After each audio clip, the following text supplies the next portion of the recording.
I have a client, let's call her Sam, who had difficulty sleeping at night because of one particular stressor in her workplace. Can you guess what? It's related to her coworker who doesn't seem to like her. She reached out to me and said, Gly, what should I do? This coworker of mine seems to doesn't like me. Whenever I talk to her, she doesn't seem to be listening and she always dismiss my opinions that can help the improvement of our activities. She also mentioned na nahihirapan na siyang makatulog because of the stress thinking about this coworker who make her feel out of place, who doesn't seem to care for her voice, and always notice something about herself kahit hindi naman ganun ka-big deal. Nakarelate ka ba? If you answered yes, then in this video, I am going to share with you some of the principles that I shared to Sam that help her regain the beautiful sleep, the beauty rest that we all want, and help her regain compassion and centeredness in order for her to share more good, loving energies in this workplace kahit na may mga stressors.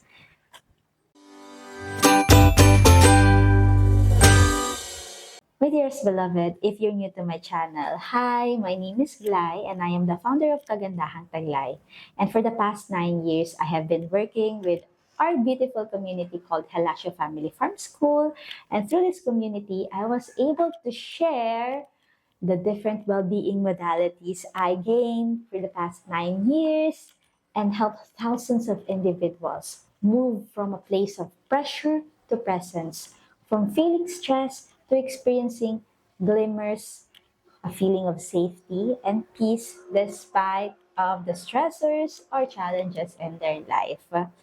And if you want to work with me, you want to get to know more about my work, about my community, feel free to comment down below the word Glimmer and I'll send you a link that can help you book a free discovery call with me. And this way we can get to know each other and let's see if you can be one of the students in my Glimmer coaching program. Anyway, going back to Sam, uh, yes, Sam had difficulty sleeping and she said, what should I do? I'm so stressed out na, Glay. And I'm going to share with you two perspectives that can help you understand what is happening whenever we are experiencing stress. All right, so let's go first with the science. So whenever we feel stress, all right, whenever we feel stress, our body and mind, when we perceive it, we are releasing a stress hormone called cortisol, okay? So whenever our body and mind perceive a stress, our body is releasing the stress hormone called cortisol, okay? Actually, there's also a bit of adrenaline, but yeah, cortisol is the stress hormone. And whenever cortisol is released in our body, then it triggers our fight, flight, freeze, and fawn response in our body. So whenever we feel stress, these are meant for a few moments lang, no? A few minutes or hours in our daily life. Like, because our ancestors way back then, no, part ng survival natin is to always scan the environment if there's any threat. Kasi kung merong lion dyan, edi ibig sabihin, teggy bells ka na dahil nakain ka na agad ng lion.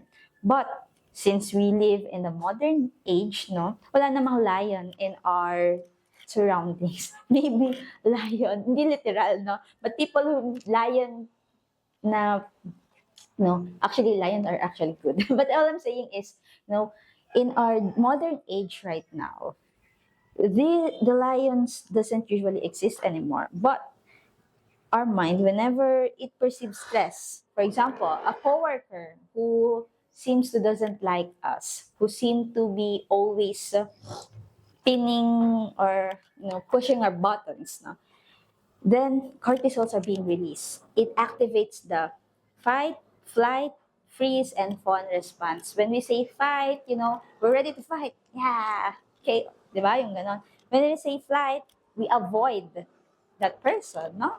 And then we say we freeze. Whenever we interact with this person, our body can sometimes feel so much tension and just literally freeze at that person, and yeah, things might not be registering sa atin, no? And when we say fawn, we engage in people-pleasing tendency in order to appease the situation. Now, kapag yung ating mga defenses ay tumagal, mataas yung cortisol level natin, hindi na regulate, no? Siyempre meron naman yung meron siyang dahilan, no? May silbi siya sa mundong ito, yung cortisol. But kapag lagi siyang nataas, if it's always mataas, then our defenses are also up. And therefore, we are always on the lookout.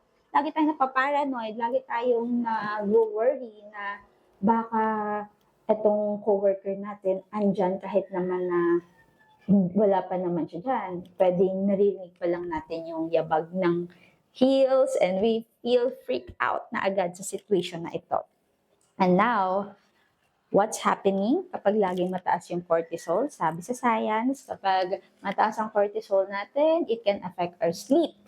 Right? And when our sleep is affected, pwede rin maapektuhan nun yung physical body natin. We have a tendency to feel a headache, a migraine, digestive issues. Cortisol is also responsible in hypertension kapag masyadong mataas yung cortisol natin.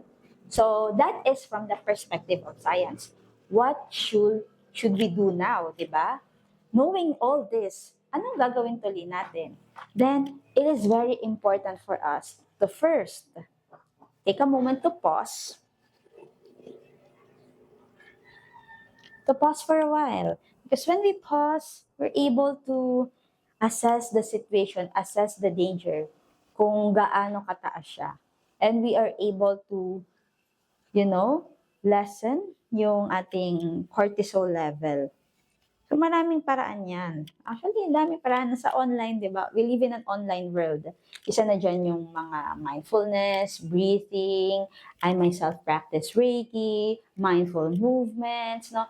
That can help us lower our cortisol. But also, I think one of the most important thing na dapat rin nating malaman is for us to feel safe, to be reminded that we are safe. And this is the concept of Glimmer. Although Glimmer in psychology is a micro moment that reminds us of peace or safety. It triggers our mind na, hey, it's okay, all is well. And these micro moments, kapag nag-compound siya, nagpatong-patong, then it can help us rewire our brain na hindi tayo laging kailangan nasa on the lookout because we feel safe. Alright? Now, I am going to also share with you the perspective of energy work. Since I am a Reiki practitioner and an energy worker, it's also nice to know, kung ano yung nangyayari whenever we are interacting with people. Let's say this is Sam and this is her coworker. Okay? So, believe me or not, we all have an energetic field. Some people call it aura, and in science, they call it energy field. So whenever we have this energy field that is full of love, people can feel that we are loving. But if our energy field is full of hatred, full of energy that seems like it's a misery, na hindi napaprocess, emotions that are not processed, then it gets stuck in our energy field. Say for example, na-experience nyo na ba pumasok sa isang room na kung saan there is full of tension? Yung parang feeling mo, pagpasok mo pa lang, alam mo na parang may hidwaan na nagaganap. And although kahit silent treatment ang mga bagay at mga tao, you can feel that parang gusto mong umalis sa room na yun. You don't feel at ease, you don't feel safe. And so, this is the energy field talking to your intuitive faculties ng iyong sarili. And so, going back here, so if our energy field is filled with, let's just say, yung coworker niya, no, is filled with stressors in life. May mga problems sa pamilya, sa sarili, hindi siya masyadong ganun ka-aware, no? Kaya napakahalaga yung shadow work. The more that we are aware, the more that we can move from a place of compassion sa ating sarili at sa iba. And then, let's say this is her coworker, full of stressor and heavy energy. No? Parang nakikita mo pa lang na kaka-stress na, no? Parang laging galit sa mundo, no? So this is what is happening. Ang daming mga heavy emotions or dense energy sa kanyang energy field. And whenever she's interacting with Sam, no? In a way, if Sam feels super fearful, her own energy field pwedeng medyo humina, no? And then, therefore, the negativity can transfer to her energy field. Okay? Can transfer to her energy field. That's why she can already feel unease. Lagi na niya itong naiisip. It's already forming an energetic ties, an energetic connection. Lagi niya na kasing naiisip, kahit na nasa bahay siya, wala naman doon yung coworker niya, no?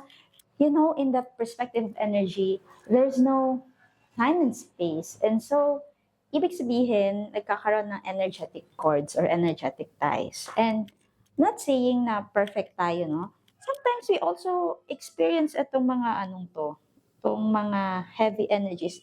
Tayo rin mismo pwedeng may mga stressors na na-experience sa life, and then kapag nangyari pa tong coworker natin, things are compounding.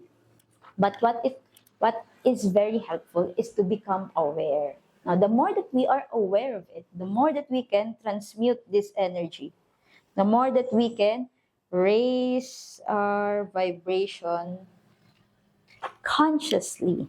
And it's hard to raise our vibration if we're not aware, if we're not doing the inner work, right? So this is the lights and shadow of doing an energy work, no?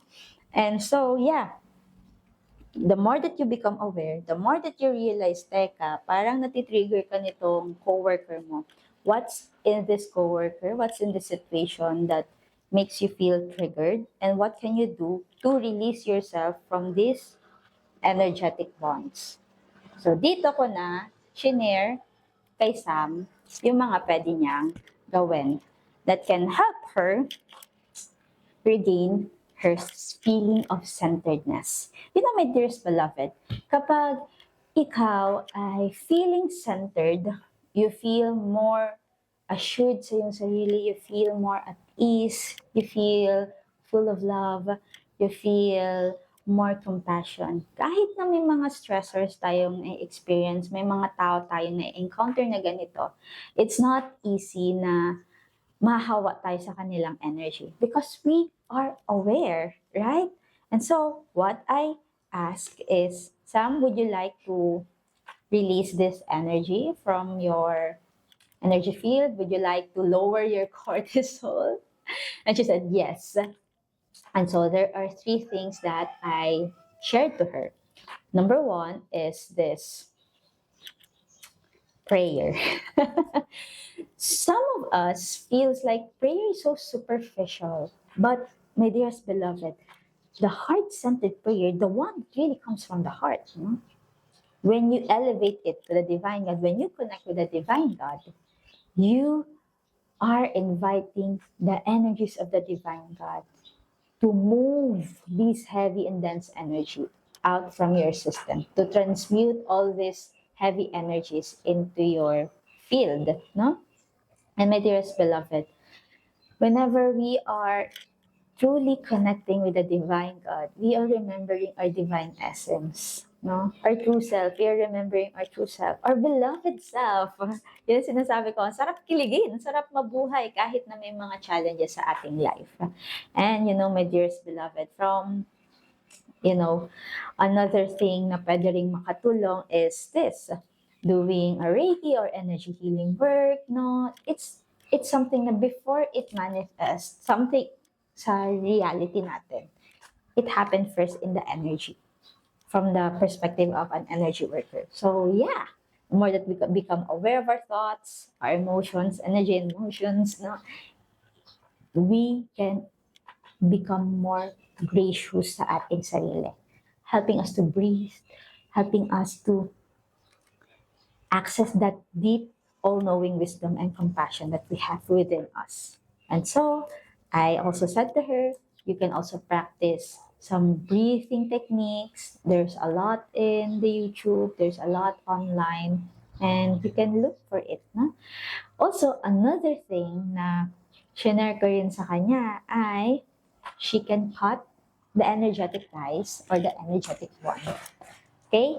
So, imagine in this area, nasa parang sa may stomach area mo, 2 inches above your stomach area, you can imagine through the power of the prayer, no, in your mind or intention of your mind, if you don't want, if you're more leaning into universe, it's okay, no problem, no judgment, okay? So then you imagine your hands as if you're cutting the ties, you're cutting the energies, you're also releasing all these energetic bonds. All right? So you can also try it. So just in your mind, have this intention with the power of the divine God within me, God, cut the energetic ties of aggression, of passive aggressiveness, and I lift this situation to you. I'm asking for some divine interventions because who knows? God can already do the work for you, di ba? And, my dearest beloved, another thing na shinare ko rin sa kanya is the concept of karma, di ba? So, whenever you think, you speak, you do something, no? Karma is just neutral.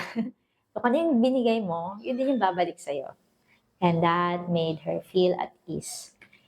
If you also put some negativity into it, then ang babalik sa'yo is negativity then. But if you act from a place of love and compassion, yun din yung babalik sa'yo. So now I'm not saying na maging complacent ka, maging people pleaser ka, but what I'm saying is, take a moment to just center yourself, get yourself into prayer, cut the ties, and then take a moment to access the all-knowing divine wisdom that you have within you. Okay? If that divine wisdom is telling you to file a complaint against this coworker, then do it from a place of love and compassion. Hindi lang dahil sa na-visit ka sa taong to. Okay? So, that is one thing. Well, anger is a signal that our boundaries are getting crossed. And it doesn't mean na kapag naka-feel ka nun ay napakasama mo ng tao. We are still humans. That's the reason why we are experiencing this. But the more that we become aware of this emotion, the more that we can bring it to the divine God and access the wisdom within us. What can you do about these things? If it is asking for you to set a good, healthy boundary for your own self-care, then do it. And remember that you are doing it, the intention is coming from a place of love and compassion. And with these things, with this sharing, she was able to feel more at peace sa kanyang sarili. She said, for some reason, Lai, after kung gawin yung mga sinabi mo, inaantok na ako kahit alas 5 pa lang sa amin. And I was very happy. I was overjoyed sharing to God, God, this is for your glory. Thank you, God, for helping this client of mine to regain her peace and consciousness. Because I do believe whenever I am sharing it to one particular soul, it is already rippling out the energy to the whole world. And so, never underestimate the power of prayer, the power of good intention, my dearest beloved, because you are God's beloved child, and we all deserve peace and love. And so, with this video, I hope you were able to get some tips, get some ideas from the story of Sam. She was able to move from feeling the pressure of what should I do, feeling stressed out in this particular person, into presence, being fully present to herself before she can interact with another person. And I said to her, Sam, I'm going to draw one angel card for you after a few days. And let's see what the angel message are telling you. Dun sa message ng card niya, nakakatuwa lang. She was being invited to realize na not all people will like her the same way na she hoped na sana ganon. But it will also became a test kung sino yung para sa kanyang mga tropa. She was able to see and assess who is truly genuine to her, who is her tribe, and you know what, my dearest beloved, even after this challenge, she was able to realize that this person is like an examiner. We all have that. We all have an examiner, a test, right? So this particular person is testing her, and now it lead her to realizing na whenever she's being true to herself, there's nothing to worry, nothing to prove, just being genuine sa kanyang sarili, yun ang mahalaga.